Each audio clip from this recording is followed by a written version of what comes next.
Good morning, students. I'm your English teacher from Vidya International School. How are you all? Hope you all well at your home. Students, today we are going to start our new chapter, and our chapter name is I Remember, I Remember. Let me explain that chapter number second is not a story, it is actually a poem, and the poem name is I Remember, I Remember.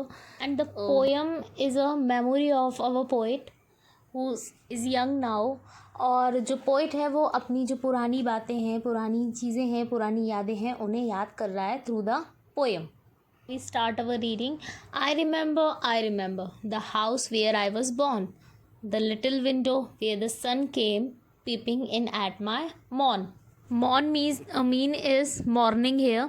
सो जो poet है वो कह रहा है कि मुझे याद है कि वो घर जिसमें मैं बॉर्न हुआ था, जिसमें मैं जन्मा था, कि वहाँ पे एक छोटा सा विंडो होता था और वहाँ से सन दिखाई देता था मॉर्निंग में। मुझे मतलब जो सन था वो मॉर्निंग में अपनी लाइट मेरे फेस पे मारा करता था।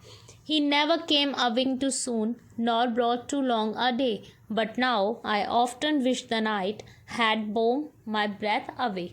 पोइट क्या कह रहा है कि जैसा आज के टाइम में होता है कि पलक झपकते ही हमारा जो दिन है वो ख़त्म हो जाता है, लेकिन उस टाइम पे ऐसा नहीं होता था। उस टाइम पे जो हमारे दिन थे वो बहुत बड़े बड़े हुआ करते थे और हम हमेशा ही नाइट होने की कामना किया करते थे, क्योंकि पहले जो होता था ना, पहले करने के लिए बहुत सारी चीज़ें होती थी हमारे पास और टाइम हमारे पास बहुत होता था करने के लिए। हमारे पास बहुत छोटी छोटी चीज़ें हुआ करती थी, लेकिन आज का टाइम वो है कि हमारे पास करने के लिए बहुत कुछ है लेकिन हमारे पास टाइम की शॉर्टेज है। Now come to our next paragraph. I remember the roses red and white, the violets and the lily curves, those flowers made of light. Poet इसमें कह रहा है कि मुझे याद है कि वहाँ पर रेड रोज़ और वाइट रोज़ हुआ करते थे, वॉयलेट कलर के भी कुछ फ्लावर्स हुआ करते थे जो कि हमेशा लाइट प्रोड्यूस करते थे, मतलब कि वो हमेशा चमकते रहते थे, ठीक है, लाइट देते रहते थे। The lilacs where the robin built and where my brother set, the laburnum on his birthday, the tree is living yet. इस पैराग्राफ में पोइट क्या कह रहा है कि उसका जो ब्रदर था रॉबिन, उसने एक ट्री जो था, उसने एक फ्लावर ट्री जो था उसको बिल्ड किया था, उसको लगाया था ऑन हिज बर्थडे, अपने बर्थडे पर उसने वो लगाया था। लेबरनर मीन है a small tree with hanging bunches of a yellow flowers. तो उसने एक येलो फ्लावर्स का एक ट्री लगाया था जो कि आज तक वहाँ पर है, ठीक है। The tree is living yet, जो ट्री है वो आज तक वहाँ पर है। I remember where I was used to swing and thought the air must rush a fresh to swallow on the wing. उसे याद है, आई रिमेंबर, मुझे याद है कि जो स्विंग करने के लिए मैं चीज़ यूज़ करता था, एक तरीके का मैं झूला यूज़ करता था, वो हमेशा उसे ऐसा लगता था कि उसे फ्रेश एयर मिल रही है। ऐसा आप लोगों को लगता होगा जब आप लोग कोई भी झूला झूलते हैं तो ऐसा लगता है ना, सामने से बहुत ठंडी हवा हमें मिल रही है। वही चीज़ पोइट को वहाँ फील होती थी। My spirit flew in feathers then that is so heavy now and summer pools cool hardly cool the fever on my brow. Brow mean is forehead hair, मतलब हमारा माथा।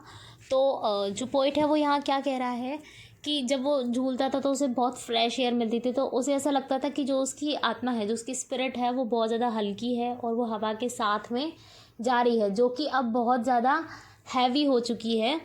और पहले समर्स में जो मतलब एक जो कूलिंग इफ़ेक्ट रहता था समर्स में, वो अब नहीं है, बिकॉज़ पहले कभी पॉल्यूशन नहीं हुआ करता था, लेकिन अब इतना ज़्यादा पॉल्यूशन है कि हमारे जो मतलब हमारी लाइफ है वो बहुत ज़्यादा चेंज हो चुकी है। I remember the fir trees dark and high, I use to think their slender tops were close against the sky. यहाँ पोइट क्या कह रहा है कि मुझे याद है जो फर के ट्रीज़ हुआ करते थे, डार्क और हाई, मतलब हाई मीन बहुत ऊंचे ऊंचे जो हुआ करते थे, मैं हमेशा ऐसा समझा करता था कि वो जो ट्रीज़ हैं वो आसमान को छू रहे हैं। It was a childish ignorance but now it's a little Joy to know I am further off from heaven than when I was a boy. Poet यहाँ क्या कह रहा है कि ये सब मेरे बचपन की इग्नोरेंस वाली चीज़ें हैं। मतलब कि जब हम बच्चे होते हैं तो हम लोग कुछ भी बोलते हैं, कुछ भी इमेजिन करते हैं। तो ऐसा ही पोइट ने बोला है यहाँ पे कि ये मेरी चाइल्ड की इग्नोर करने वाली चीज़ें हैं, चाइल्डिश की, चाइल्डहुड की। वो मेरे लिए थोड़ा सा इन्जॉयमेंट वाला भी था, लेकिन अब मुझे ये जानने में कोई भी दिलचस्पी नहीं है कि हमारे लिए स्वर्ग क्या है, वो या ये। Because the poets want to die.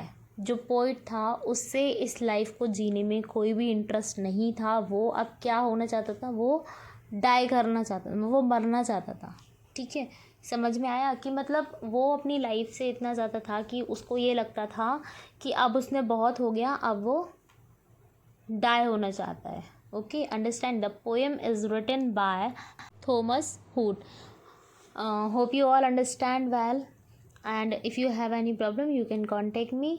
And here is a little task for you, that as you can see, here is a checkpoint questions which is given in a pink box. You have to read it out, solve it out in your own language, in your own way, and send me a pic on my WhatsApp. Thank you, and stay home, stay safe.